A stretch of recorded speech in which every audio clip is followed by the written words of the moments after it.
السلام علیکم ورحمۃ اللہ تعالی وبرکاتہ۔ معزز سامعین کرام، جیسا کہ آپ نے تھمبنیل دیکھا کہ آج ہم حضور سرکار شاہ عالم کے دربار میں جا کر کیا کریں، فاتحہ پڑھے یا پھول پیش کرے یا دیگر امور کو اپنائے، ان تمام میں سے کرے کیا؟ سرکار شاہ عالم کے دربار میں جا کر اور کسی بھی ولی کے اس کے موقع پر جا کر ہمیں کرنا کیا ہے اور اس سے ہمارا فائدہ کیا ہے، تو اسی کے متعلق گفتگو کریں گے۔ لہٰذا آپ سے مؤدبانہ گزارش ہے کہ ویڈیو کو آخر تک دیکھیں اور شیئر کرنا ہرگز نہ بھولیں۔ سب سے پہلے یہ سماعت کرے کہ قبروں پر جانا کہاں سے ثابت ہے، تو یہ حدیث سے ثابت ہے۔ پیارے آقا علی نبینا علیہ الصلوۃ والسلام ارشاد فرماتے ہیں، ابن ماجہ کی حدیث ہے، حضور ارشاد فرماتے ہیں کہ قبروں کی زیارت کیا کرو۔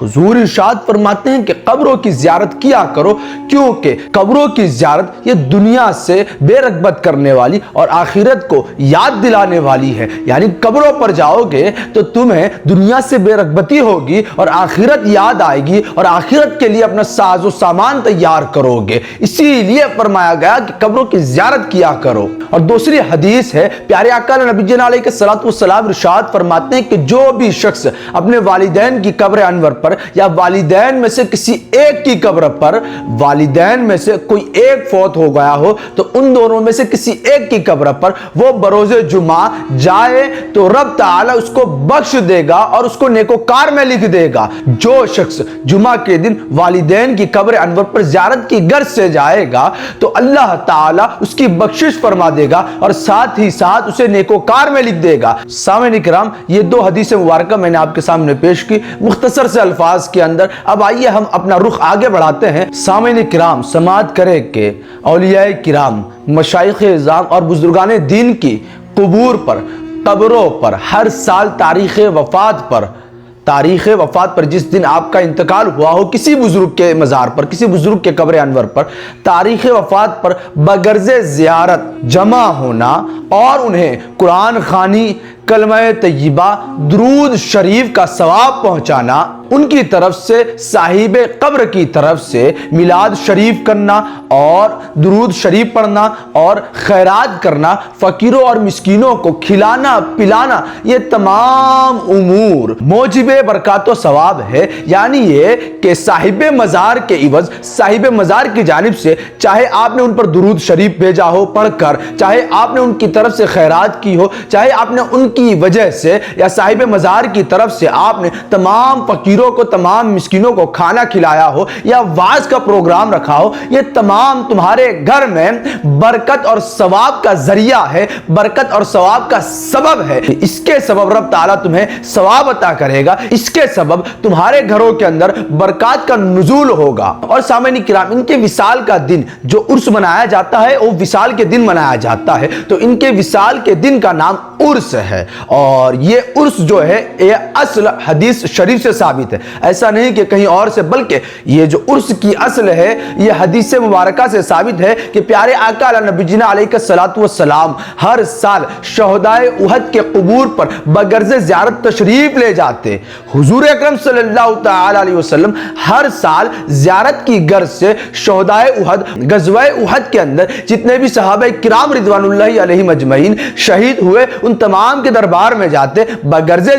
زیارت کی غرض سے حضور تشریف لے جاتے۔ نہ بس یہ بلکہ پیارے آقا علی نبینا علیہ الصلوۃ والسلام کے بعد خلفائے اربعہ حضرت سیدنا صدیق اکبر، حضرت سیدنا عمر فاروق اعظم، حضرت سیدنا عثمان غنی ذو النورین، حضرت سیدنا علی جن المرتضیٰ کرم اللہ وجہہ الکریم رضی اللہ تعالی عنہم کا بھی یہی عمل رہا جو پیارے آقا کا عمل رہا کہ شہدائے احد کے قبور پر، شہدائے احد کے قبروں پر جا کر اور زیارت کی غرض سے تشریف لے جاتے تمام کے تمام۔ میرے قوم کے نوجوانوں، اس سے ثابت ہوتا ہے کہ تمام قبروں پر جانا یہ کسی اور کی سنت نہیں بلکہ پیارے آقا علی نبینا علیہ الصلوۃ والسلام کی سنت ہے اور ائمہ اربعہ کی سنت ہے، ہمارے اسلاف کی سنت ہے۔ اور سامعین کرام، ایک خاص بات یہ کہ مشائخ اعظام کے اقوال سے ثابت ہے کہ صاحب مزار کے عرس کے دن جو فیوز و برکات زائرین کو حاصل ہوتے ہیں وہ دیگر ایام کے بنسبت بہت زیادہ ہوتے ہیں۔ یعنی عرس کے دن جو فیوز و برکات جو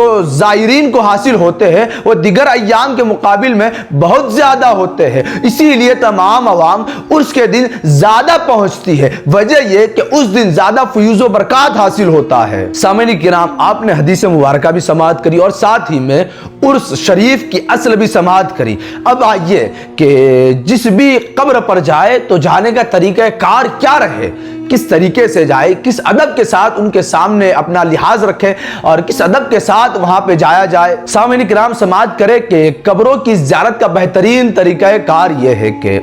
سب سے پہلے اپنے گھر کے اندر، اپنے مکان کے اندر 2 رکعت نفل نماز پڑھے، نفل نماز 2 رکعت پڑھے، اور اس طریقے سے پڑھے کہ سورہ فاتحہ کے بعد دونوں رکعتوں کے اندر 1 مرتبہ آیت الکرسی اور 3 مرتبہ قل هو اللہ احد پڑھے، یعنی سورہ اخلاص پڑھے، اور اس کا ثواب صاحب قبر کو پہنچا دے۔ چاہے آپ اجمیر شریف جانا چاہتے ہو، چاہے آپ سرکار شاہ عالم کے دربار میں جانا چاہتے ہو، چاہے آپ سرکار قطب عالم کے دربار میں جانا چاہتے ہو، لیکن آپ نے ماقبل میں سنا کہ عرس کے موقع پر زائرین کو، دیکھنے والے کو اور جانے والے کو جو فیوز و برکات حاصل ہوتے ہیں وہ دیگر ایام کے مقابل میں بہت زیادہ حاصل ہوتے ہیں۔ اسی لیے سرکار شاہ عالم کا عرس قریب ہے، تو ان دنوں کے اندر سرکار شاہ عالم کے دربار میں جانے سے پہلے اپنے گھروں کے اندر اس عمل کو عمل میں لائے اور اپنے گھروں کے اندر 2 رکعت نماز پڑھے، جیسا کہ مذکورہ والا ترتیب بتائی گئی۔ اس سے ہوگا یہ کہ اللہ تعالیٰ صاحب قبر کی قبر میں نور پیدا کرے گا، نور پھیلائے گا اور اس سے ثواب عظیم عطا فرمائے گا۔ اب سامعین کرام، جب آپ نے گھر کے اندر 2 رکعت نفل نماز پڑھی لی نا، تو اس کے بعد آپ اپنے گھر سے روانہ ہو اور اس دربار میں حاضر ہو، لیکن شرط یہ ہے کہ درمیان راستے کے اندر فضول باتیں نہ ہو۔ ہمارا ترتیب اور ہمارا امور یہ ہے، ہمارا عمل یہ رہا ہے کہ اپنے گھروں کے اندر سے تو نکلتے ہیں، راستے میں فحش باتیں کرتے چلے جاتے ہیں، راستوں میں گفتگو کرتے چلے جاتے ہیں دنیاوی، راستوں میں نہ جانے کیسے کیسے الفاظ کا استعمال کیا کرتے ہیں۔ میرے قوم کے نوجوانوں، ہمارا یہ دستور نہیں ہے، اسلام کا یہ شعار ہرگز نہیں ہے کہ اگر جایا جائے صاحب قبر کے پاس تو ایک ادب کے ساتھ جایا جائے، ادب کا لحاظ ملحوظ کیا جائے۔ گھر میں 2 رکعت نفل نماز پڑھ کر نکلے اور پورے راستے میں اگر بات کرنی ہے تو اسلامی گفتگو کرے، اسلامی دائرے کے اندر رہ کر اپنی گفتگو کرے۔ میرے قوم کے نوجوانوں، جا کر کیا کرے، جانے کے بعد جوتے وغیرہ ایک الگ جگہ پہ اتار دے۔ اس کے بعد اب جب وہ صاحب مزار کے دربار میں داخل ہونا چاہ رہا ہے تو قبر کی بائیں جانب سے اس طرح داخل ہو کر سامنے کھڑا رہے کہ اس کی پیٹھ قبلہ رخ ہو اور اس کا منہ صاحب مزار کے چہرے کی طرف ہو، یعنی یہ کہ صاحب مزار کے جو رائٹ سائڈ کا بازو ہے اس طرف کھڑا رہے اور اس کی پیٹھ ہے، جو زائرین ہے اس کی پیٹھ وہ قبلہ رخ ہو اور اس کا چہرہ ہے وہ صاحب مزار کی طرف ہو، تو اس طریقے سے کھڑا ہو۔ اس کے بعد کہے السلام علیکم یا اہل القبور یغفر اللہ لنا ولکم انتم لنا سلف ونحن بالاثر، کہ اے قبروں پر آرام فرمانے والے، تم پر سلامتی ہو، اللہ تمہاری اور ہماری بخشش فرمائے، تم ہمارے اسلاف ہو، تم ہمارے اگلے ہو اور ہم تمہارے پچھلے ہیں۔ سامعین کرام، جب آپ نے سلام پیش کر لیا نا تو سلام کے بعد یہ کرے کہ سورہ فاتحہ پڑھے، پھر الف لام میم سے مفلحون تک پڑھے، پھر آیت الکرسی پڑھے، اس کے بعد آمن الرسول سے اخیر تک پڑھے، اس کے بعد سورہ یاسین شریف پڑھے، سورہ ملک پڑھے، سورہ زلزال پڑھے، سورہ تکاثر پڑھے، پھر اخیر میں سورہ اخلاص 12 یا 11 یا 7 یا 3 مرتبہ پڑھے اور اس کا ثواب صاحب قبر کو پہنچا دے۔ تو یہ آپ کا فاتحہ مکمل ہو گیا کہ آپ نے صحیح طریقے سے فاتحہ خوانی کی، اور انشاءاللہ العزیز رب تعالیٰ نے چاہا تو آپ کا فاتحہ قبول کر لیا جائے گا، آپ کی تمام آیتوں کی تلاوت قبول کر لی جائے گی صاحب مزار کے صدقے کے اندر۔ اور اگر کسی شخص کے پاس اتنا وقت نہ ہو کہ وہ ان تمام آیتوں کو پڑھے، ان تمام سورتوں کو پڑھے، اس کے پاس کم وقت ہو، کم